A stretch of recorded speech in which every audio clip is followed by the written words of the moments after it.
Welcome to Hire, Lead, and Chill. All right.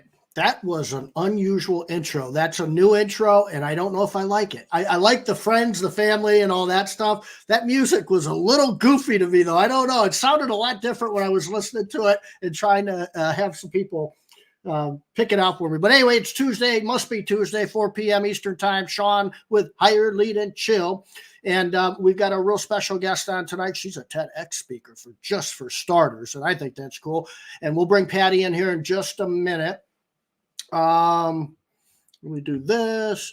In fact, let me do this too. I'm going to start out with this little thing here, this little banner here. This is Patti's website. So let me talk about recruiting real quick. Hire, Lead, and Chill.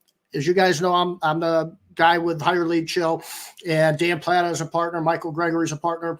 And there's some things going on right now that are really good news things, but be cautious things. And be intentional. And you'll hear that word a lot in this podcast we're going to do. So we got some people watching live. We got some people that are going to be listening.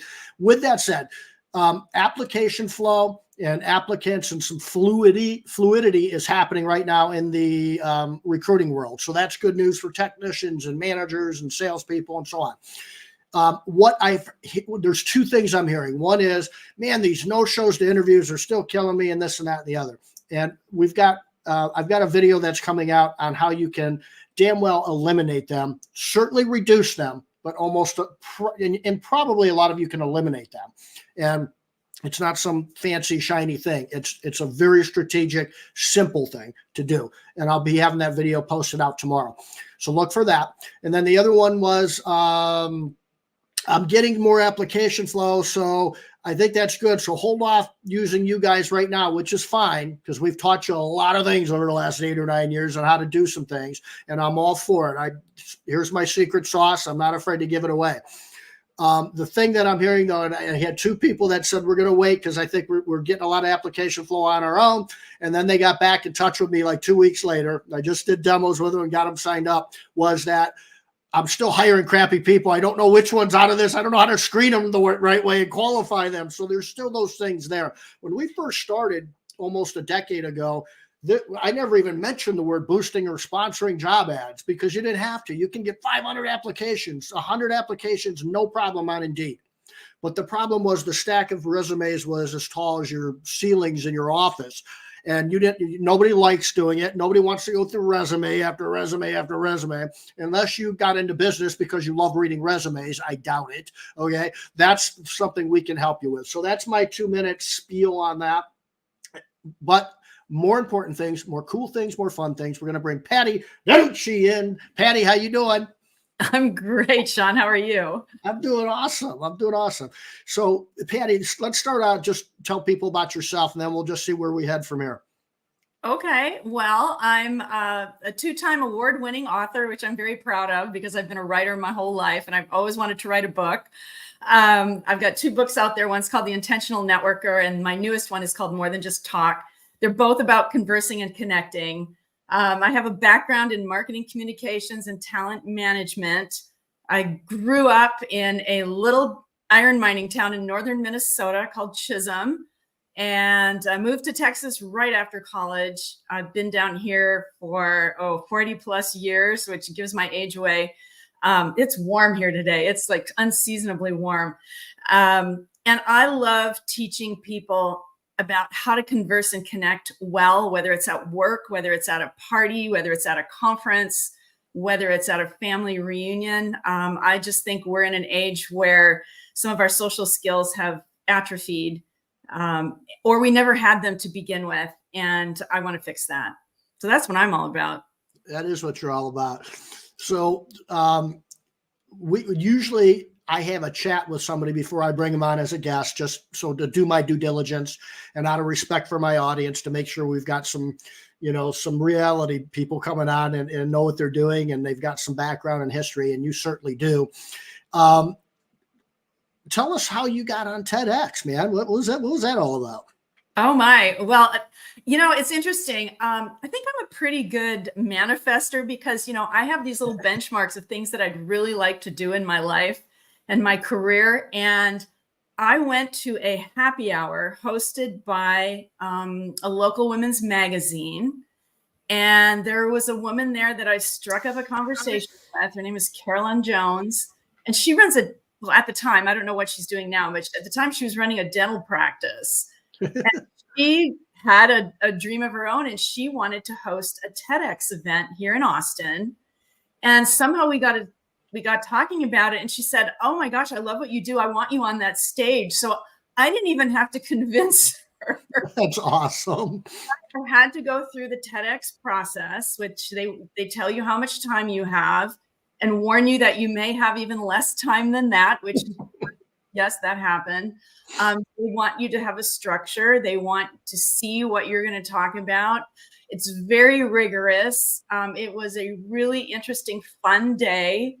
I was the last person before the first break, which is what I wanted, so that after they heard about me talking about conversation, they could go have a conversation during a break. But because everybody ran a little long, my time got cut from something like 17 minutes to 13. And you really learn to think on the fly. I'm still pretty proud of it. That was quite a few years ago. And I look back on it and I see things that, I didn't get to say what I wanted to say there, but I'm still really proud that I did it. And I think it's pretty good. And it was because of a conversation. I had a dream and I had a conversation. Yep. That's awesome. And a couple of things that I want to touch on that you mentioned is that's the first thing. I remember being at a convention and I was just exhausted. I had been to one, it was like I was traveling quite a bit. I was really tired, in the red eye, the flight, all the traveling stuff, and getting up on a stage to present. And I remember it was the last day of the convention, and the floor was the last day on the floor, and the last day this and that. And I'm like, I just want to relax. I don't want to go anywhere. I just want to lock up in the room, watch something on my computer or listen to a YouTube something or another and just relax. And I'm like, I kind of felt guilty. I'm like, I got to do something. And I wasn't feeling productive. And I was like, all right, enough. Let me just drag my butt down there. I got, within 30 minutes, I talked to one person that wanted me on a stage. The next guy wanted me to either invest in or to be a part of a new software platform he was putting together. And then I saw two people I hadn't seen in an awful long time, and I didn't see at that particular convention. And like you said, all you did was have a conversation. Mm-hmm. And I think all of us as entrepreneurs, one time or another, have done the old staring at the ceiling, wondering how I'm going to get through tomorrow, or I can't sleep because of these things. Whether maybe not even worry, but I just have this great idea and I can't sleep. But we just stare at a ceiling, and just make a phone call. I can't tell you how important that is to but to make a phone call, move. Email somebody, handwrite a letter to a little note to somebody, something, move, right? And show the universe you want it. Yeah. And when you started to describe, traveling and having to go on stage and not sure if you should be down with the people or up in your room, welcome to my life. And I'm an ambivert, which means I'm half introvert and half extrovert. So I have to pay attention to what am I right now and what do I need? But, again, I think another reason why I do what I do is because every great thing that's ever happened to me happened because of a conversation. It's just where things begin. We can't go it alone all the time. I mean, I certainly love being my own boss, and I've been on my own since a long time ago, but I realize when I'm stuck, I need people. And sometimes when I'm not stuck, I just need to be around people that are energizing and interesting and have some ideas for me that are good ideas. Or wild, crazy ideas. I love it. Get me out of the same loop. Right. Now there's some people that there's two sides of this story, and this is where your expertise really comes in. So I remember when we first started the recruiting business, Dan is a partner of ours.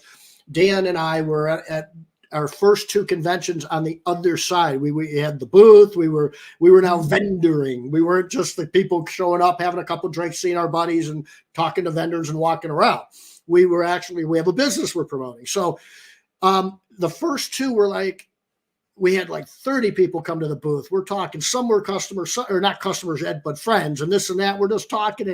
And the next thing I know, it's like the second convention. I'm going, hey, dude, I think we're supposed to like collect leads and actually do something. We're just talking away, and we'd have a beer at the booth and talking, and we didn't know. So there was nothing intentional. So we had that conversation, but you talk a lot about, and you're an expert at, Patti, and just from our 20-minute, 30-minute chat earlier last month, you've got to be intentional with it though, in order to what? Why is that so important, I guess? Well, I think it puts a lot of things in place. One, again, if you want to get woo-woo, it's about, the universe knows you're interested. They know you're awake. They know you have a dream.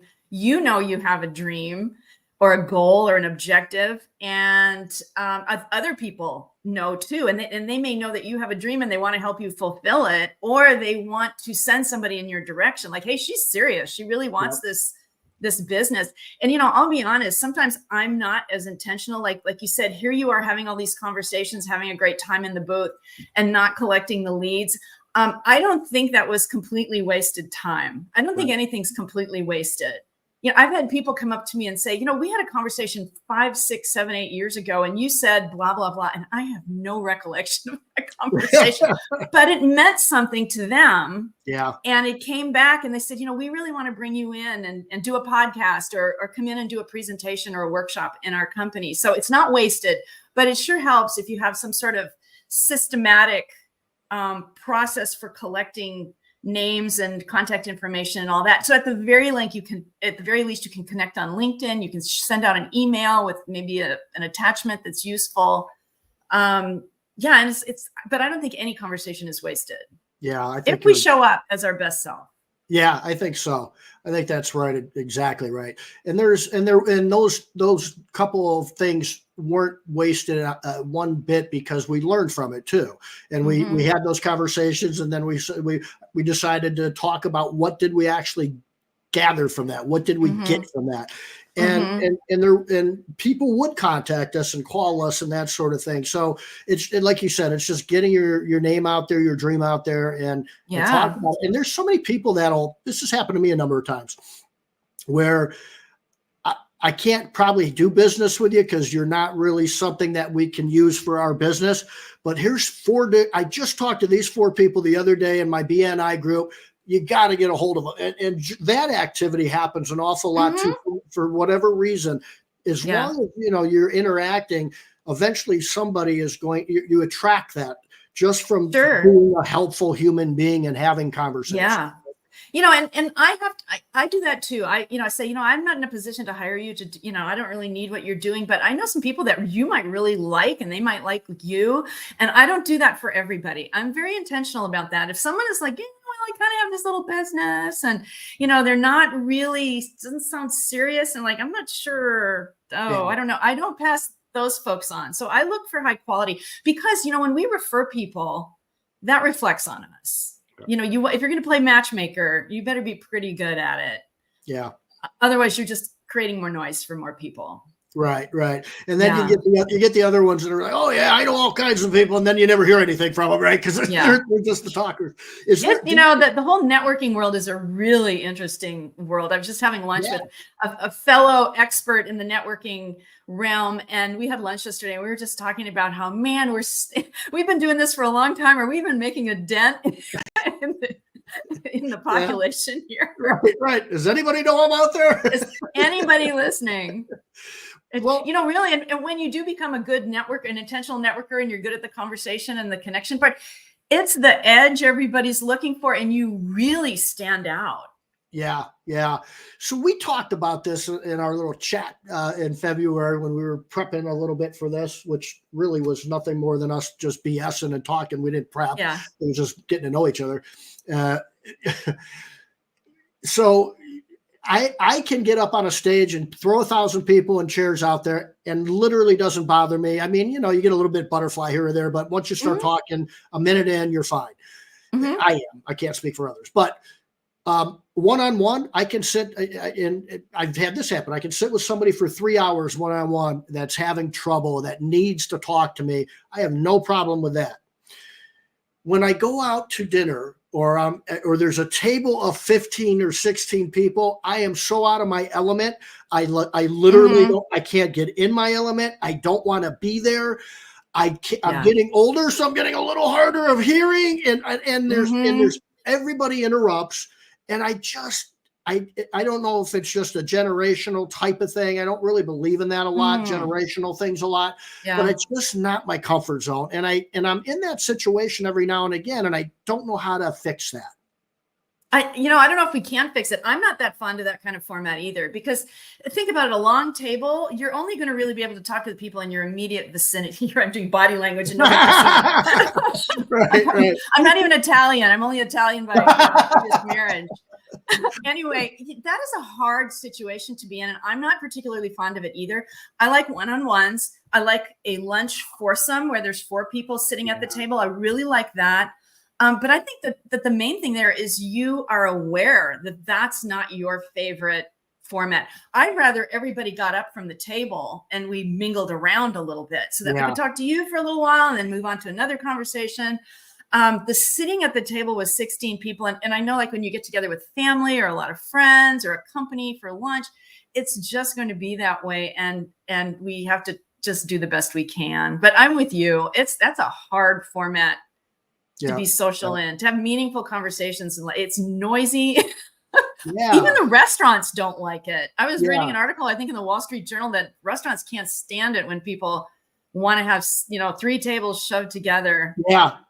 I'm sure. I'm sure there's a lot of bad things about that stuff. So I'm not crazy. All right.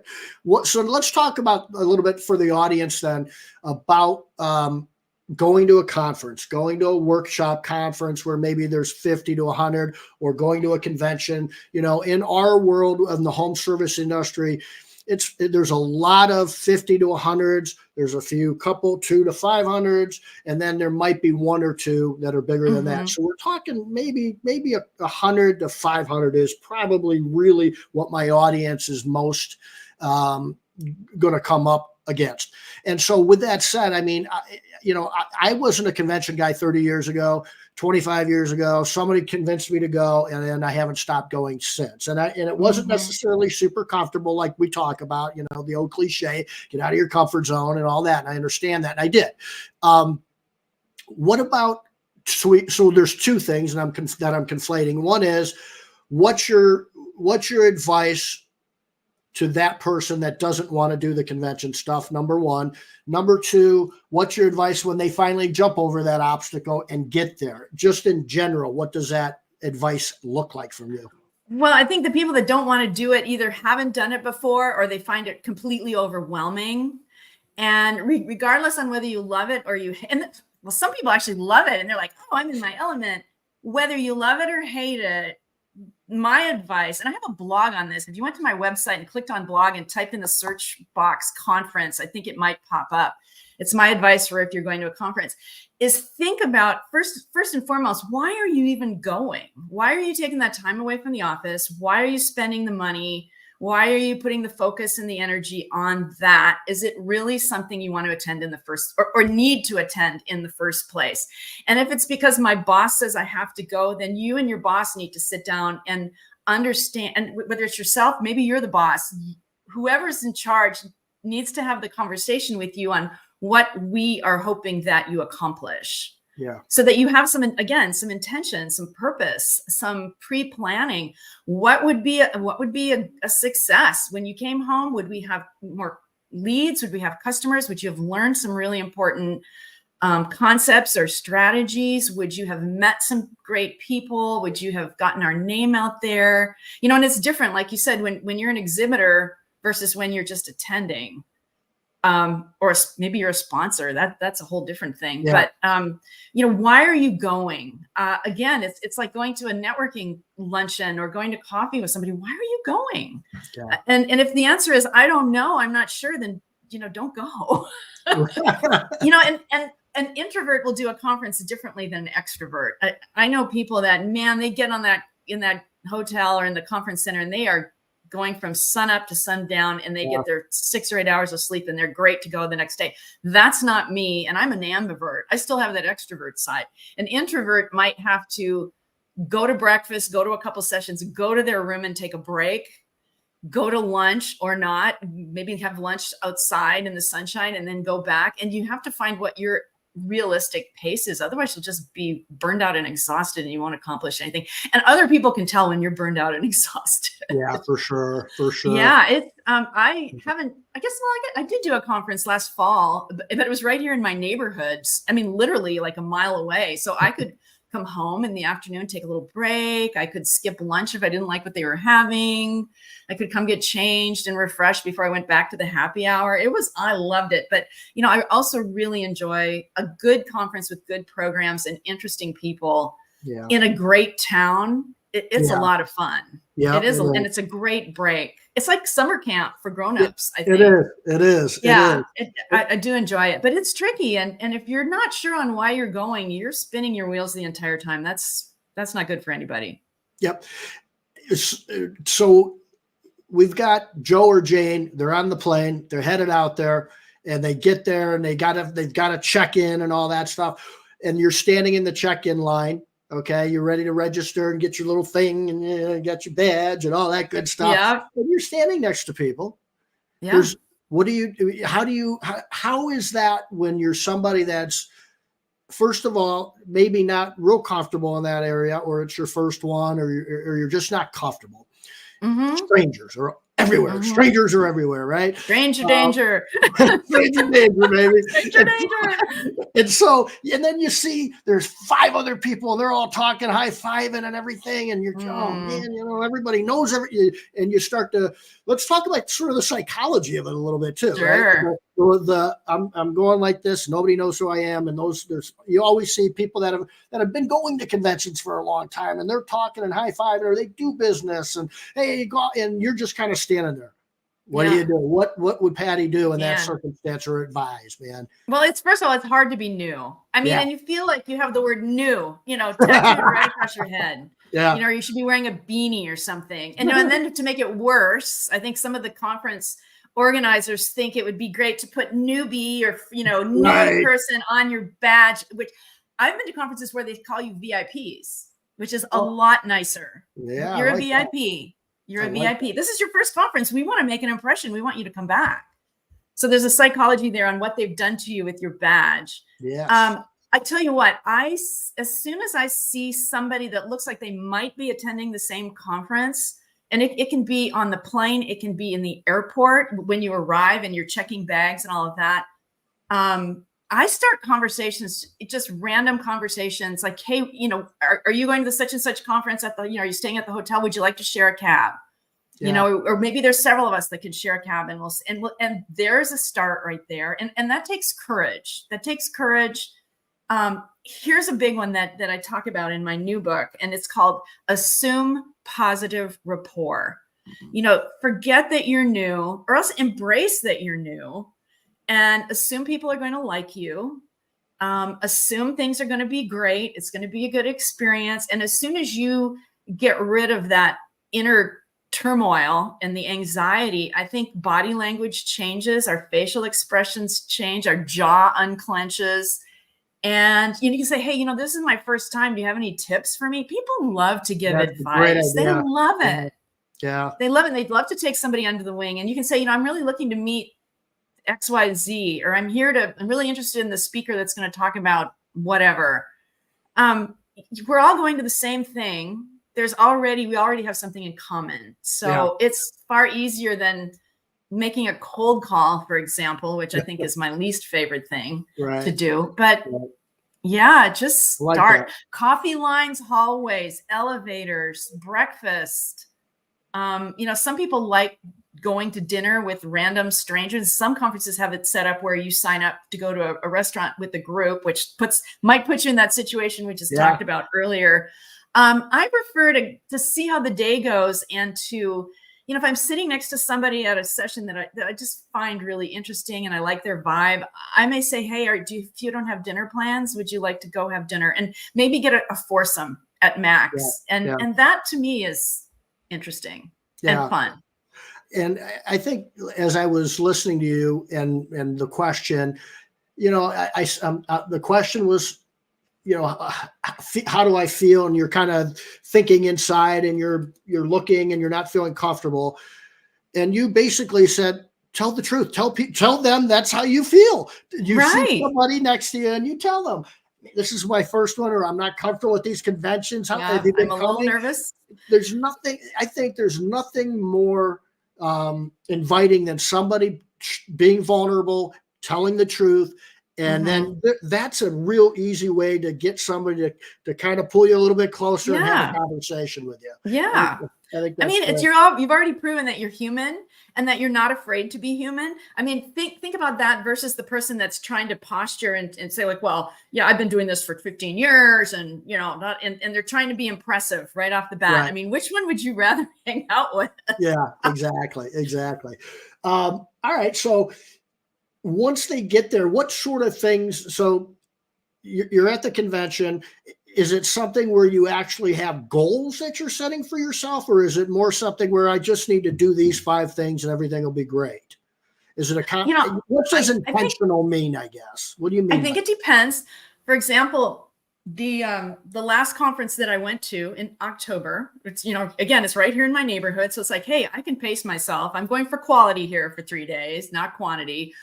I wanted to meet other women from the association chapters from around the country in case they wanted to bring me in as a speaker to speak at their meetings. And hey, by the way, if it's a fun location that my sweetie and I want to go to for a vacation, like Santa Fe or wine country out in California, hey, that all the better. I wanted to see who was doing podcasts because obviously that's a thing for me right now. It's easy. They're easy. They're fun. I enjoy doing them. I meet great people like you. And I wanted to learn and be inspired. And so that means I choose my sessions very carefully. And if there's 3 choices for a breakout session and I don't like any of them, I'll either maybe go to the bar or the coffee shop and just sit there because not everybody goes to every session. Yeah. Or maybe I'll go outside, or maybe I'll go home and take the break. So between planning the learning, I always want to learn something. Always. I want to meet interesting people. I want to meet other chapter leaders, and I wanted to meet more podcasters. And also I enjoy meeting other authors. I mean, we've been through it and other speakers. I mean, we have something in common. And then I allow for that random conversation that I did not plan that ends up being so interesting. So opening up to purpose and possibilities. I have to kind of go back and forth. Purpose and possibilities. Love it. So your first book, The Intentional Networker, that came out in like 2010 or so. Is that right? Yeah, this one came out in 2011. It's on Amazon and wherever you buy books. Yep. And that one is still... I just delivered another supply down to our local independent bookstore. Awesome. Yeah. It's been a long time then since it's been out. What are you surprised about outside of that it's still actively selling?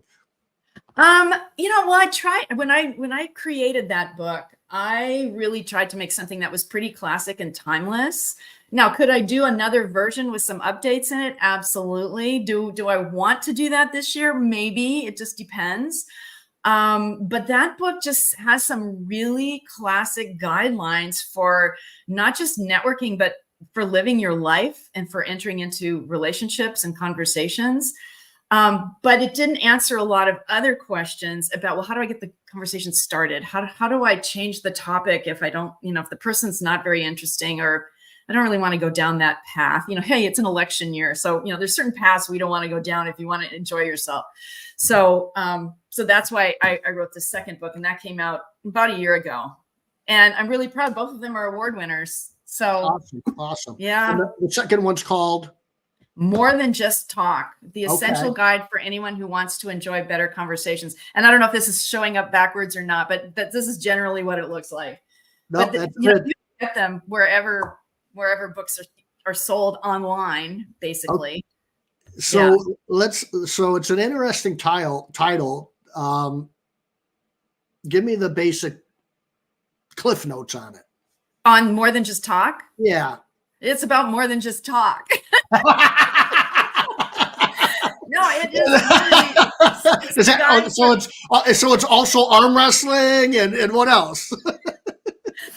that's a good one. I've never had anybody. You're right. It's not about everything. No, it's about having more of the conversations you want to be having and fewer of those you don't. And that's like in the social realm, in your family, in your neighborhood, at work, at social events. And, I walk through there's so many benefits for us to be social. And, it makes me cringe when I see something on social media about, oh, I just want to go live in the woods with my cat. It's like, fine. That sounds like the road to depression. Right. Is what that sounds like. No, really, being well connected and having nice relationships and good interactions with people is the key to success at work. It's the key to success in life, in relationships. It keeps us healthier. It helps us recover from illness better. That, and there's just a million different reasons why we should do it. Creativity. We were talking earlier about, if you're stuck, having a conversation with somebody can help you get unstuck. And it's how we create, it's how we collaborate, it's how we build great cultures at work, in communities. So I talking about all the benefits. I talk about the obstacles, things, what's getting in the way. And a huge one are these. These are just, put the phone away, please, when you're out at a social event. We go through, like, what are some of the traits of good conversationalists? People that are authentic, they're at ease, they're positive, they have great energy. And one of the things I mentioned earlier was having that purpose, but also being open to possibilities, being courageous. I think I mentioned that, but there are several chapters that go through that. Like, there are free chapters for both of my books on my website that just, as long as you sign up to get my blog, you have access to that. We talk about, missteps that we should try not to make, what to do if we get stuck in a conversation that's not enjoyable. How do we change that? Yeah. And then one of my favorite sections is the section in the back on drainers and downers, how to recognize them, the horrible toll they take on our bodies, on our psyches, on our cultures. I'm sure you know exactly what I'm talking about. All it takes is one bad apple. Yep. To take everybody down. And then, ways to deal with that. So it's a pretty, it's thick, it's pretty thick, but it's not dense. I mean, there's plenty of white space in here. So I'm really proud of that book too. And it's just kind of continued my brand, I guess. And it's one of those things too, where it's such an interesting time. It's AI. That's what we're all hearing every single day. It's here. It's not coming. It's here. And it's here. There's so many things now with it. And recruiting, is that going to be done by the AI? I think it already is. Sort of I think. Yeah, I mean, and that's my point. Is it's happening right now. So where does that leave us in 2 years? And I think my view is that if you read books like Patti has written, and you improve yourself and your ability to be social, your ability to be able to connect to human beings, I think that's going to be a premium because of AI. And I think that is a skill that, though, is no longer something that you're not going to be able to intentionally not improve yourself, because it's going to be a premium, and you're going to have to be somebody that's not going to hide, and you're going to need to have that perception where, AI does a lot of things, but AI right now isn't emotional, really. AI isn't going to be able to console you through things like a human being can. And those are the things I love the most. Like I said, having that 3-hour conversation when somebody's telling me, I don't know what I'm going to do. I think my wife's about ready to leave me. I'm ready to fire everybody I have right now, and I just don't know what to do. I don't know how AI does that conversation with you. Well, it doesn't. Of course. It's interesting you say that. I've been I had like an epiphany on what AI is for me, and I use it a little bit. I use it for developing my slide deck. Yep. To make the slides more interesting. Like, can we change this format and still stay within my style?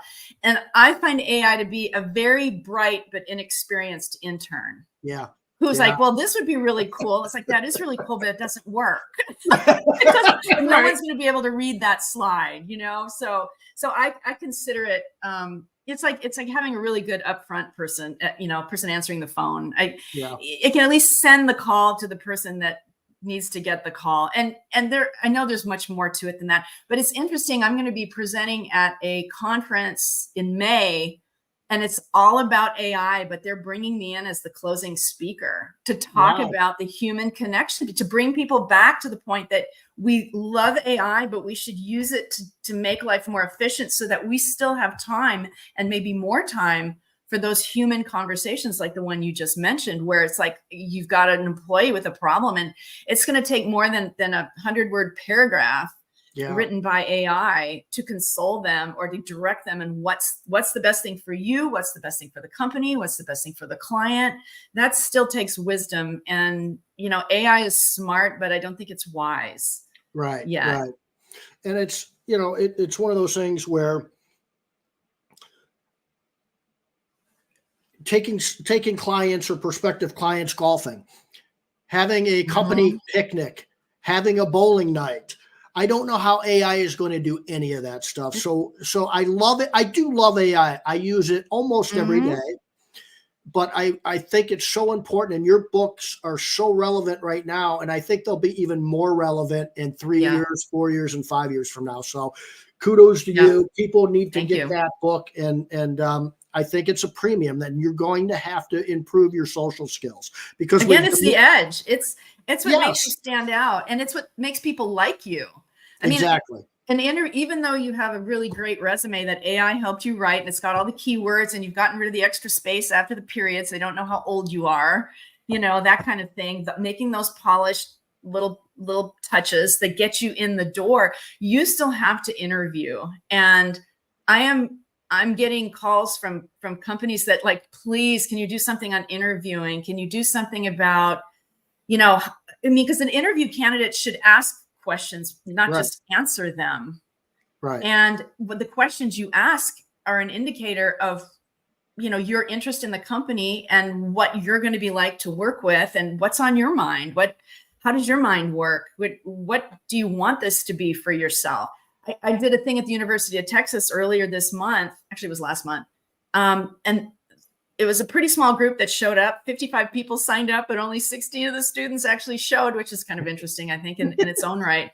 But they were really interested. And at the very beginning, when I had them interacting with each other, they were all like deer in the headlights. Yeah. But by the end of the session, I generated so many conversations for them and given them so many tools that they were all walking out. They already kind of were trying to help each other out, and they were networking, and it was an epiphany for them. That is, it really was. Yeah, I can. That's an amazing thing. I mean, that really is. I think we're so dampened by social media and that, because somebody's personality on social media is so much different than face to face, right? Absolutely. We can hide behind social media. We can be more brave. We can, you can do a lot of things on social media that you cannot do and should not do in person. And so again, we've got all kinds of this technology that are dampening our social skills. I think it's time. I think that's a great opportunity to get a hold of somebody like Patti or her books or both or whatever, and sharpen those social skills. And I certainly believe in perception an awful lot. And I think we touched on that maybe a little bit, and the ego and things like that. And there's so many more times where I'm at a convention and I kind of I'm judging. Here I am. I'm judging. I'm going to look. I see. That's what we do. I hear that. How you talking, and you're one of them. I know you're one of them. I'm judging you good. You don't even, you don't have to do anything, and I'm going to be judging you over there. Yeah, we all do it. 90% of the time, completely different than what my expectations were. Yeah. And I can look at it's just crazy that way to me. So I try not to have those expectations anymore as far as the judging of people. And I think this person's going to be that way or this way. And that's really an obstacle. I think even if we do judge, I there's a quote from somebody who specializes in this area about, how to calm the judging mind. And he says, we all judge. It's human to judge. It's a survival mechanism left over from our cave person days. Yep. And all we have to do is catch ourselves. I mean, earlier in this podcast, you talked about your self-awareness, about sitting at the long tables. Self-awareness and self-management that's the key to a lot of things. And sadly, a lot of us didn't learn about that from our parents or from our teachers or from our role models. And so we're just all over the place. Plus we're stuck in our heads, thinking anxious thoughts. And, I think once we can kind of see where are we right now, then we have the opportunity to learn and to change and to grow. Yeah, absolutely. I think that's a home run. Let's talk about the speaker side of this thing. So we've talked about the people that are going to these conventions. Yeah. So I guess I'm trying to get a little free advice here on this. This is a great idea, Shawn. So you're much more experienced than I am in speaking, but what is your sort of, how do you prepare? What did you method? You mean preparing to go speak after speaking engagements or preparing to speak? No, so you're speaking at a convention. What sort of prep and what sort of things do you need to do? And what is there's a lot of, I've seen a lot of speakers, and they have definitely different types of forms and attitudes and shiny image things and not so, you know what I mean? What do you think? Well, for me, I don't consider myself a performer.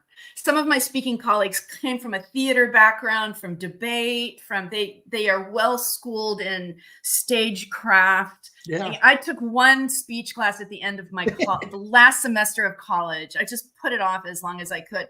For me, speaking is kind of like what we're doing now. It's a conversation. And so my goal is to show up on that stage as the best person I can be in that moment, to be bright, to have good energy. And so my preparation involves, getting up in the morning and having the best possible routine, like getting up and having a little journaling time, a little inspirational time, my coffee. If I can go for a walk and have time for that, or go to the gym so I can calm my nerves a little bit, be inspired by the singing birds and, all that. Yeah. Get some physical activity, which is really good for us. I will have prepared as well as I can prepare with, run through my slides a couple more times, run through my notes. I don't memorize. I absolutely do not memorize, because memorizing is not a conversation. Right. And memorizing, actually, that's the first part of your brain that disintegrates when you step on stage. And I've seen that happen. So I just try to keep my routine as, I don't try anything new. We're not using a new shampoo. We're not trying on a new outfit. No new shoes. No new underwear. Keep it, keep it as normal as possible. Yeah. And, I don't like to fly in that day and speak that night or that afternoon if I can help it. But occasionally I do. It depends on the format of what that is going to look like. So, I just try to be my best self, and self-awareness again is the key to that. And not, I've gone past trying. I'm too old to try to be impressive. I mean, I've written my 2 books. What else do you want? Right. Yeah. Yeah. I just try to be my best self. Really. I think stories are good when they're funny stories, real stories or something, or I've got plenty of funny stories about me. Yeah, exactly. Those are the best ones. I screwed up so you guys don't anymore. I got story after story on that. Yeah. I took a couple of improv classes, which is really helpful. It's teaching you to think in the moment. And I will go off course. Like if I meant to talk about this, it's like, we have 5 extra minutes. There's a story I want to tell right now. Yeah. That works for right now. Then I will allow myself the opportunity to do that. And some of my speaker friends who really like to prepare are like, no, oh my gosh, you don't do that, do you? And it's like, no, I actually do that. Yep. I've done that a little bit, where if I see people really perk up or giggle a little bit or something like that, I might go into another story that I think that they might like. Just naturally, I do that. It's not something it's planned, a conversation. Right? Yeah, exactly. Let's do this. I'm going to I mean, the speaker thing is, so it depends on your audience, and there's so many things you can go in with that. And are you somebody that engages the audience? Like, do you interact with them at all? Everybody, raise your hand if this, or to what extent Definitely. do you do that? I start engaging with them if I'm in the room. I start engaging with them when they start coming in the room, because it makes it easier for me. If I've had a little conversation, a little small talk, maybe find out where people are from and, what brought you here and all of that. And it's like welcoming them into a party. Yeah. Which I do a lot of hosting. I host a lot of events at my home, and, I've done it with, organizations. So I want to welcome them in. And I also, some people say, oh, you always start your speech with a really impressive quote or piece of data and just jump into the speech. It's like, that's the performance side. And I know that's a great technique. It's not my technique. Right. I like to find out, how is everybody doing? Is everybody comfortable? Do you have what you need? Did everyone find the worksheet under? And I want to make sure everybody knows that I'm there and that I care. And then we get started. And then I might throw out a piece of data or a quote or a story that pulls them in. Yep. But I'm about hosting the group. I like that. Yeah. I never did that, but I'm going to think about that seriously. I wouldn't go, I guess I wouldn't stand at the door as they're coming in, but like I'd be by the stage, make sure my stuff's all set up. And then I'd kind of go out to the chairs or tables a little bit like that and interact a little bit like that. Just, it feels natural to do that sort of thing. Yeah. I'm going to wrap it up here. I've actually got another podcast I have to jump on at 5:00 as a guest. Excellent. Which is in about 10 minutes. So I can go on for another hour with you though, but I out of respect for your time and mine, we'll wrap it up. It went so fast as usual when I've got a guest on, man. So you've obviously, you guys have the website there. I'm going to post a couple things too. You'll find out about Patti's books. I'm going to tell you how to get those and the name of the titles and this and that. And that's it. Patti, I appreciate you coming on. It was nice to have you.